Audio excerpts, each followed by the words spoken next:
Before we begin, like the video, subscribe and comment your city and the time you're watching. Let's begin. I'm really into hiking.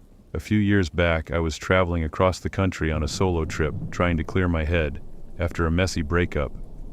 I had been planning to propose to someone I thought was the one, but everything came crashing down when I found out she had been cheating with one of my closest friends, no less.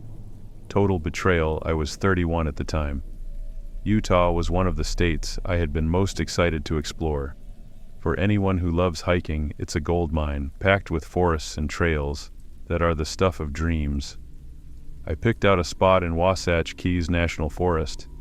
I'd read great things about it, especially the fact that it had plenty of off-the-grid areas. I enjoy hiking solo, so crowded paths full of tourists just aren't my style. I chose a lesser-known part of the forest and drove my car as far as I could down this narrow dirt road. Once I couldn't go any farther, I parked, got out, and took a moment to absorb the scenery. I suited up and checked my phone. No bars perfect. I took mental note of where I was leaving the car, then set off. Now I know going solo through an unmarked trail isn't the smartest move, but following the beaten path never appealed to me. I always make sure to download a GPS map of the area beforehand. Most people don't realize that your phone's GPS still works even without a signal. And know before you assume I didn't get lost, that's not what this story is about. What actually happened still doesn't make sense to me. My goal was to reach a scenic overlook at the top of a nearby mountain about 3 to 4 miles out. The terrain was tough, so I was only managing about 1.5 miles per hour. About an hour in, it started to rain, not heavily, but enough to annoy me. Hiking in the rain is a huge pet peeve of mine, so I turned around and started heading back. Eventually, I caught sight of my car again and felt relieved that this outing would just be a bust and nothing more. But when I got closer, I saw something that made my stomach drop. Every single tire had been slashed. That's when panic set in. There's no way all 4 tires just happened to go flat. Someone had deliberately done this. I quickly scanned the forest spinning in place. Nothing. I strained to hear even the smallest sound, but the steady patter of rain on the trees and underbrush drowned everything out. I had to think fast. With no phone signal and no nearby towns, my options were limited. I remembered losing service over 20 miles down the road, and hiking back that way would leave me completely exposed. I figured my best bet was to gain elevation. The lookout I had originally planned to reach was probably the highest point around, and I prayed it had reception. So I turned back toward the woods and started climbing again. About halfway up, I heard something behind me, leaves rustling softly about 40 yards back. The sound would pause and pick up again every time I stopped or moved. I didn't dare look behind me. I just picked up the pace. I'm a fast hiker, and I figured I could outdistance whatever, or whoever it was. The light was fading as the sun dipped behind the trees, and with the rain still falling, the whole place took on this eerie vibe. I was anxious. I occasionally glanced behind me, but didn't catch sight of anything, though someone could have easily hidden among the countless tree trunks. Eventually, I reached the summit, and by some stroke of luck, there was reception. I didn't waste a second, no time to enjoy the view. I called the police, told them my exact location, described what had happened with my tires, and mentioned that I thought someone might be following me. I also let them know I had AAA. I hung up, relieved that at least someone knew where I was. But I still had to get back to my car, and now I had to do it with darkness, closing in while avoiding whoever had been following me. Marching straight back down the same route seemed like asking for trouble. I figured my safest move would be to loop around, take a wide semicircle down, re-entering the woods from a different angle. I hadn't studied this side of the forest too closely, so I pulled out my map and hoped I could navigate it well enough. Things started off fine. The woods were quiet. I didn't hear anything unusual for a while, and I thought maybe I'd lost whoever was out there. But I jinxed it. Less than a minute after having that thought, I heard a branch snap to my left. I turned quickly, nothing. A few minutes later, another sound, this time directly behind me. That's when it hit me. There was more than one person. I picked up the pace, breaking into a light jog. Then I saw something that took my fear to a whole new level. Tucked away off the trail was a small makeshift campsite. A dozen logs were arranged in a circle around a recently used fire pit. Someone or multiple people had been there not long ago. I didn't stop. I ran past it, checking over my shoulder every few seconds. A few minutes later, I heard something to my right. I turned quickly enough to catch a glimpse of a foot disappearing behind a tree. That was it. My jog turned into an all-out sprint. I didn't care how loud I was, I just wanted out. The noises around me got louder, more branches cracking, more footsteps. Whoever was out there wasn't even trying to be stealthy anymore. I was definitely being chased. I ran heart-pounding, afraid to look back, but eventually I gave in and glanced over my shoulder. At least 6 people, all dressed in white, were barreling toward me. The next few minutes were a blur of fear and adrenaline. I was exhausted, but I couldn't stop. It felt like I was running for my life, because I probably was. Finally, my car came into view, and parked just ahead of it was a police cruiser. I made it to the officer, nearly collapsing as I caught my breath. I looked back, nothing. Whoever had been chasing me had vanished. The cop told me he'd already contacted AAA on my behalf, which I was incredibly thankful for. I gave him a detailed report of everything that happened. What he said chilled me. Apparently, Utah has one of the highest populations of Mormons in the country, and it's not uncommon to stumble into parts of the forest used by isolated religious communities. The area I had explored had a deep history tied to fringe cults and wilderness sects. He said it was very likely I had wandered into the territory of one such group, and that it had been extremely reckless to venture into unmarked parts of the forest alone. Honestly, he was probably right. But what still eats at me to this day is why. If they were upset about me trespassing, why not just say so? Why stalk me? Why destroy my tires? Why chase me through the woods? I still think about it all the time.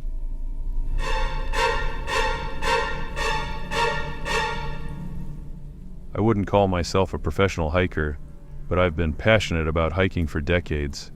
I've walked nearly every major trail in the country and visited over 75% of America's national parks.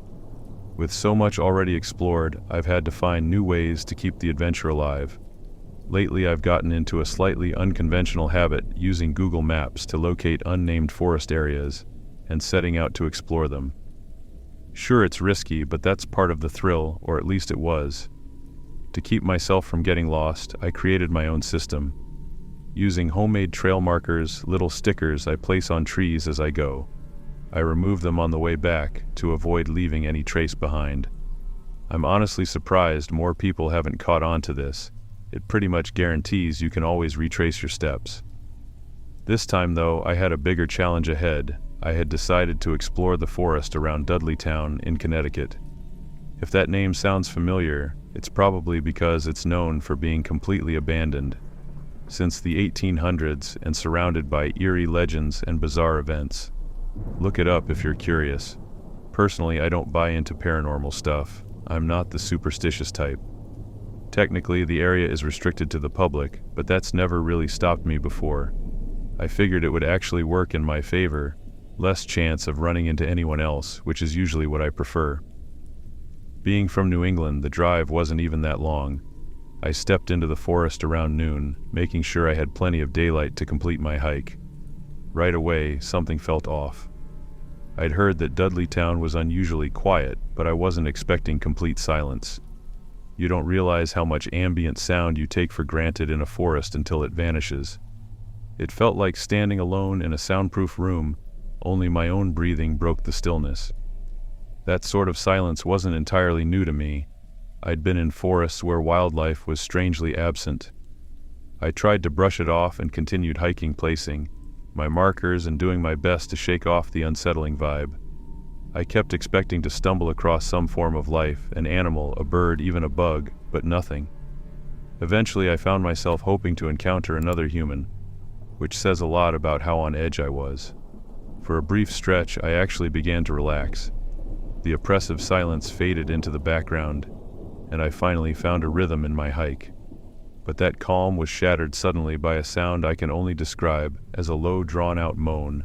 like the cry of an injured animal. It didn't sound like any creature I'd ever heard, and I've heard a lot. It was especially jarring because it was the only sound I had heard since entering the forest. I stopped in my tracks, listening carefully. It wasn't the wind, there was no wind. I told myself it was a wounded animal, even though deep down I knew better. I started walking away from the noise until it faded behind me. You might be asking why I didn't just head straight back to my car at that point.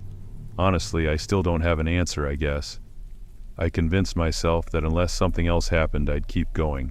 As I walked, my mind started racing. How could an animal get hurt in a place like this? There wasn't a sound of a gunshot, so I figured maybe some hunter injured it before I arrived.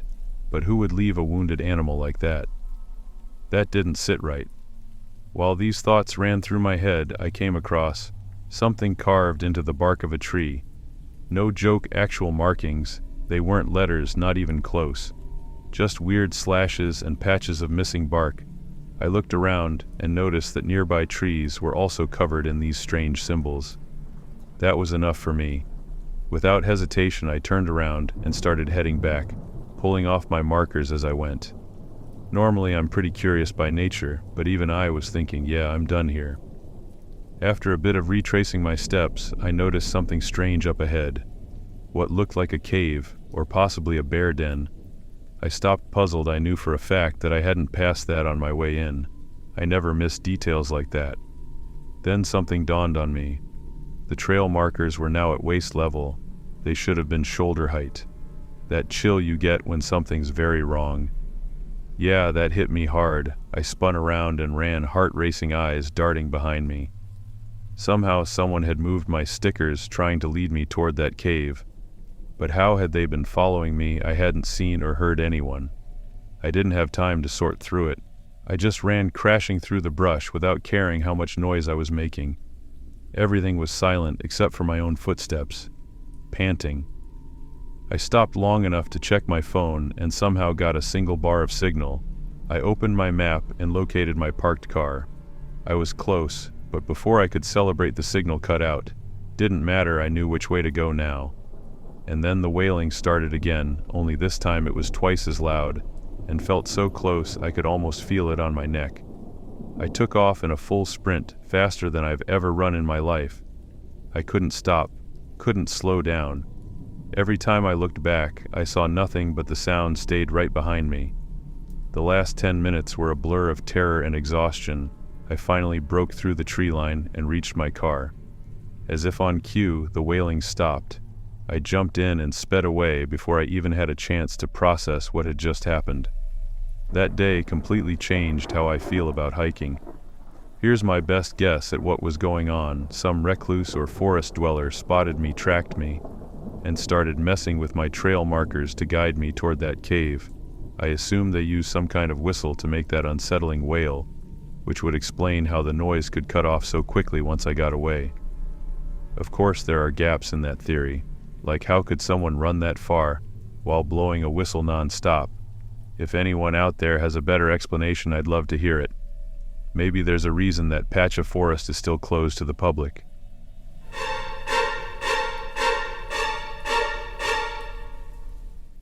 Back when I was a teenager, my house was the go-to hangout spot. For my group of friends, there were a few reasons for that. My dad had this enormous basement set up, like a man cave, complete with a practically endless stash of beer. On top of that, my parents were pretty relaxed. They let us drink downstairs and generally left us alone. Our property was pretty big, and it bordered a sizable patch of forest. If you followed the trail through those woods, you'd eventually come out onto a dirt road. Just across that road sat the Reservoir, a place that meant the world to me. When I was younger, I had cut more holes in that fence than I could count, and eventually the Water Commission just gave up fixing them. Technically, it was off limits. Civilians weren't allowed on Reservoir property, but to me it was a refuge. I'd go there to smoke, cool off, after fights with my parents, go for a swim, or just think. It really was beautiful, and honestly one of the only things I still miss from that time in my life. One night a few of us were in my basement playing pool, some loud EDM music blasting in the background. Then my friend Chester threw out the idea of walking through the woods to the reservoir. We were getting bored, so the rest of us, Rick, Jasper, Hassan, and me, agreed. The sun hadn't fully gone down yet, so we figured it would still be light enough to find our way. If I remember right, Rick and Hassan grabbed a few beers to take with us. They were usually the ones drinking the most. I'd already had a couple myself, so I decided to take it easy. It had rained earlier in the day, so the trail was still muddy in some spots, but we'd already committed to the plan. Once we crossed the fence into the reservoir property, we had to walk a bit further, but we headed toward this cliff on the near side that we like to hang out on. After a while, someone suggested we head to the far side, a stretch we called the beach because of its smooth shoreline. To get there, we had to walk along the edge of the water to a crossing point, and then follow the opposite side around. It took about 20 minutes, but we finally made it. And that's when things got unsettling. Hassan suddenly held up his hand and pointed off into the distance. We all looked in the direction he indicated, still on our side of the reservoir, but much farther down. Something was moving near the tree line. We quieted down and watched as the figure slowly approached the water. At first we were intrigued, curious even since random encounters at the reservoir weren't that unusual. But as the figure stepped into clearer view, we realized he was dragging something, a large black garbage bag. Whatever was inside seemed heavy, judging by how slowly the person was moving.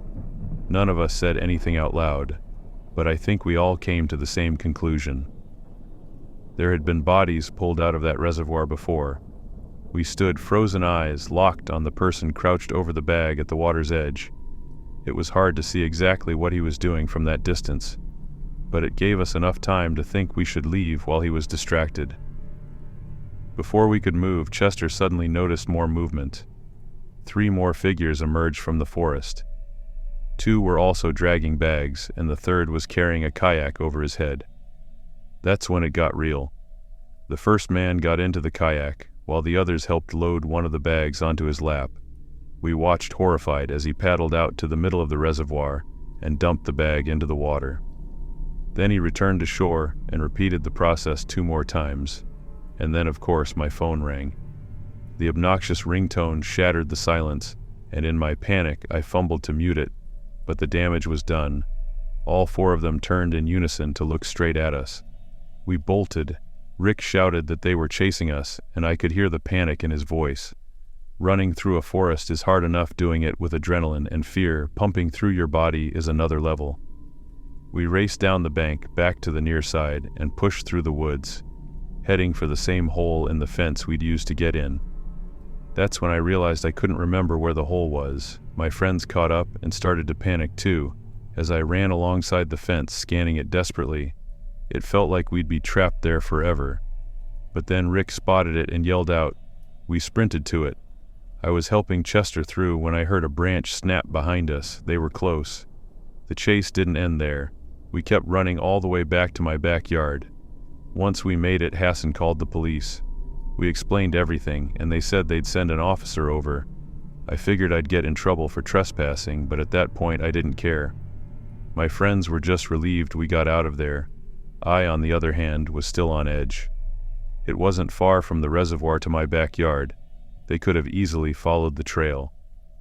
When the police arrived, we gave them a full account. They searched the area, and my heart sank when they found something, a set of muddy footprints leading right up to our backyard fence.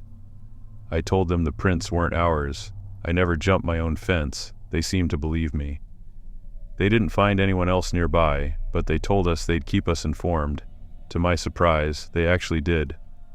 A few days later, news broke that 3 bodies had been pulled from the reservoir. My parents and I were on edge for weeks. My mom swore she saw figures moving in the woods at night, even claimed she saw a camera flash one evening. That whole incident was one of the biggest reasons we ended up moving away. Years later, and the case was never solved. No arrests, no suspects. I was recently reminded of all this after reading an article about a teenager who drowned in that same reservoir. It brought everything rushing back. That place is cursed, and I still wonder how many other dark secrets it's keeping, the ones no one ever finds out about.